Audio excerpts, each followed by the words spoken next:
Hi there. A while ago I did a video called Welcome to the Chessboard. In it I explained how we are playing a game to the Game Master's rules. Those that are rich enough can remove themselves from the game somewhat and buy their way out of normal rules or virtually disappear from the grid of white and black due to having hidden homes, islands and bunkers as retreats from persecution. They pay to be kept out of the headlines and courts.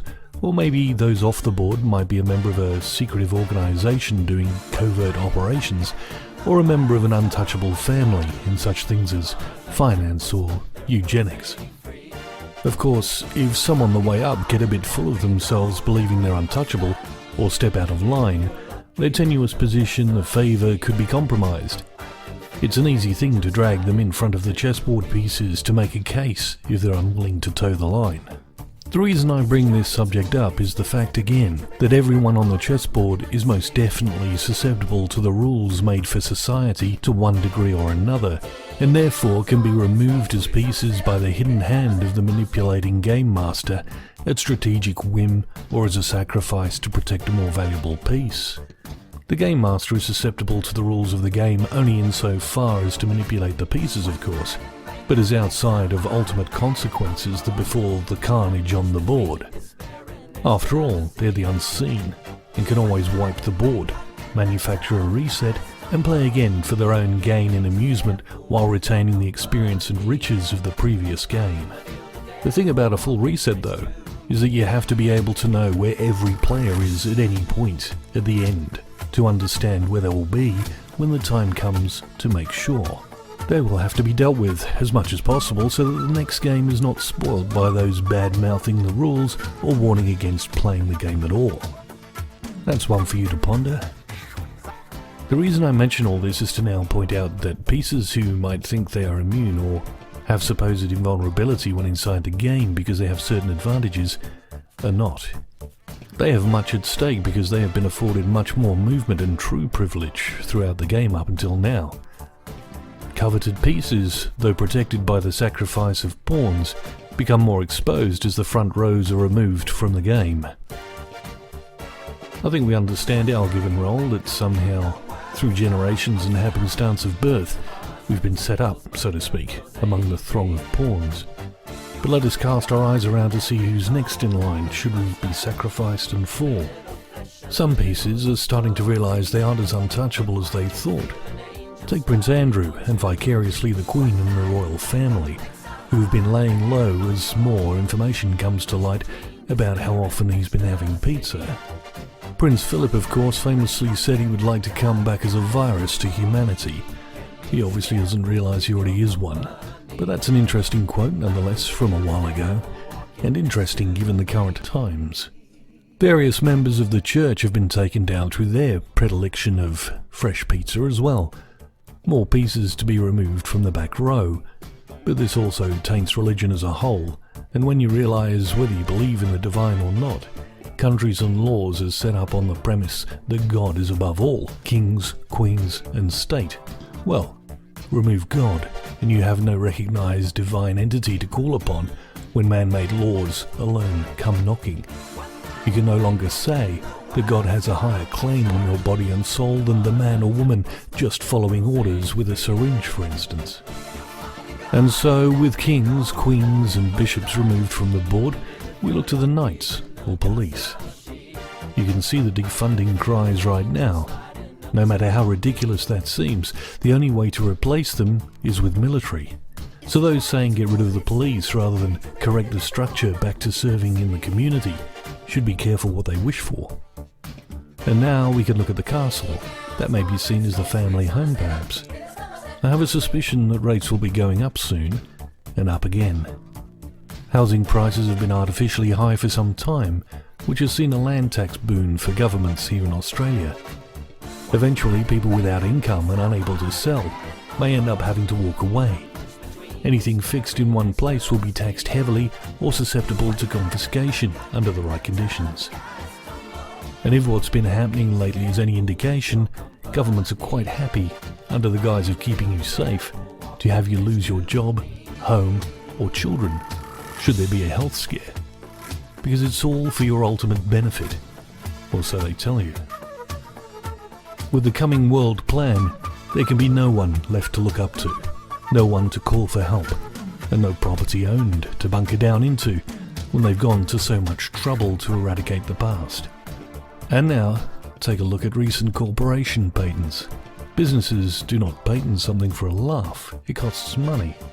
Microsoft, for instance, has been patenting a system to prove work done by a person, and payments generated by the work done by the person can be tracked and paid in cryptocurrency. The patent has so many sixes in it as to look to be vying for a position at the right hand of the devil himself. And don't get me wrong, being paid for just moving around might be nice without all the tech. But do you think you'll have control over this? This will be the universal basic income, derived and provided by the acceptance of a jab that will allow it to occur. And you'll be made to work for the government to get it. Roadwork, cleaning toilets, keeping the community looking clean, etc. We've heard enticing promises before. A promise by the news of electric cars only to see it delivered with the catch of corporations owning the battery technology. Or a price and production line that is so ridiculously expensive as to not benefit the general populace at all. A catch so big that it mirrors Nikola Tesla having to stand by and watch his dreams destroyed for the sake of a greedy monopolistic dollar rather than the benefit of all mankind. Let me ask you, today, do you even have control over where your taxes or personal information goes? The fact of the matter is, like electric cars, personal robots, and your privacy, it's all sold, or placed on the back burner and stored for now, depending on how much money can be made of it. And so here we stand, the ultimate product, with minimal input from the companies wishing to profit from it. And believe you me, with a DNA-altering injection, they will patent you. They know they can't patent God's original work, but alter God's work, and yes, now they can claim a patent and own the title. It's a joke, a jest, a corruption. The usurpation of God's work for man's greed. And don't doubt they will push this to the full extent of their own made-up laws. They've spent their lives tweaking God's world and laws and claiming it as their own, and they don't intend to stop at any expense. We have gone from privacy as a given to having to sign all our details to a company just to communicate with people we attended the same school with. And this is just the tip of the iceberg. I've said it before, and I'll say it again. There will come a time very soon now where you'll have to make a choice. Man's world, an artificial world leeching off the natural world, telling you what to do and changing natural law to sell it back to you, or God's world, where you can have a difficult but free life without those claiming to own you, so you might learn real lessons from nature. If you don't believe in a deity, let's put it like this. It's a choice between a world of natural law which is harsh but fair to man, with no allowed interference but that which an individual man allows, or a world run by AI, with every movement and reaction predicted and given to those who claim power and who ultimately believe they own you and your heritage. And remember, they have always claimed technology to be at least 10 years in advance of where we think it is, so you ain't seen nothing yet. So to make a long story short, the ultimate product is you, if you allow it. It's the reason Microsoft patents a new cryptocurrency that pays more the more you do. You'll never see the money from this yourself unless it's a universal basic income, brought about by a forced vaccine, and you can bet it will just be a small portion of what is paid to them. It's the reason Elon Musk is shooting hundreds of satellites into orbit to track you without a whisper. It's the reason swabs are taken. It's the reason phone tracing apps are implemented. It's the way fear is used to mask a flu-like death toll, to enforce removal of liberties, and masks are now becoming mandatory. How much were you ignored when your privacy was at stake, and now your life and your children's lives have obviously been sold down the river from birth? The idiocracy of the whole thing is that the taxpayer has paid for everything. The police to enforce it all, the governments to call the shots, the ideas that led to the innovations, the investments for the stock market, and the engineers that have paved the way for the underground bases and the island complexes. And yet we are fed the rhetoric that people are the problem, while they make more laws, abuse more children, and slowly wipe the chessboard of all the pieces, ready to start again with a clear advantage from the throng that will now be thrown back into the Stone Age, or worse. The added joke that animals are a cause of different strains of the flu family are just another reason to remove them from farms and households that sell them to companies or use them for homestead food. Having seen vegetables ploughed under, it won't be long before we see homestead animals having to be destroyed, sacrificed to the COVID gods. No longer will we be able to have food bearing gardens and pasture. There might be insects to eat, or nothing. After all, we're all in this together, and we're saving lives, aren't we?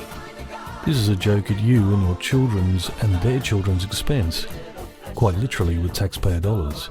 You can choose to hear or not to hear, but the information is given free here for you for a reason. You may want to act on it, or you may not. But given this information, I can only say as far as government goes, with their one hand out to the taxpayer and the other hand out to big business, and very little to do in the interests of the people, we will live in their dream, rather than our own.